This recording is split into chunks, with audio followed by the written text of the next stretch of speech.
The desert locust plagues are one of the most dangerous and destructive plagues. Under favorable environmental conditions, a few solitary individuals can dramatically multiply and migrate enormous distances. Large swarms can be the size of Bamako, the capital of Mali, and consume the same amount of food in one day as 8.5 million people, which is half the country. Desert locust plagues can affect up to 20% of the Earth's land surface.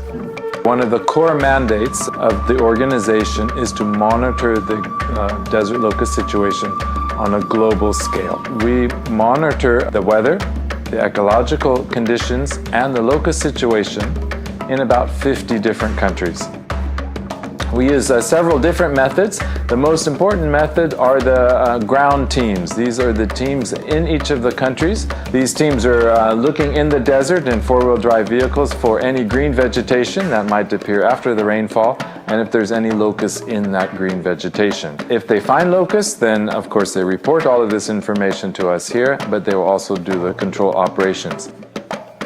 Current methodologies are expensive, unsafe to the environment, and they are not the most effective way to combat locust plagues. We want to make this a bit more efficient. So the idea is to incorporate drones to help the teams find those areas in the desert where it may be green. A fleet of high-technology drones will be equipped with HD visual sensors, thermal cameras, and control systems in order to find, analyze, and spray the locusts. This system will first use satellites to detect areas where it might have rained. A separate long-range drone finds any green vegetation. Afterwards, a multi-rotor drone identifies the locusts, while another one sprays the infestations.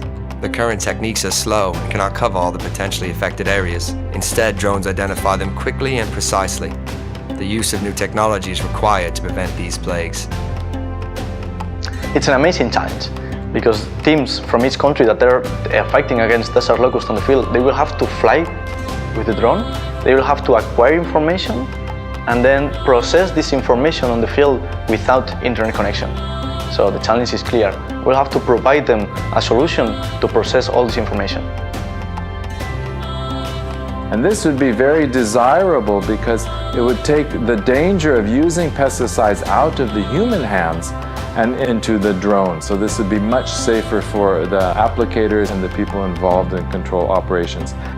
We hope that use of drones would make the monitoring of the locusts, which is so important for early warning, to be much more efficient and much more effective. With this system, we hope to increase the efficiency, precision, and effectiveness of locust detection and control, while at the same time protecting agriculture, the environment, and people's livelihoods. Thanks to this method, there'll be more food for the world's population.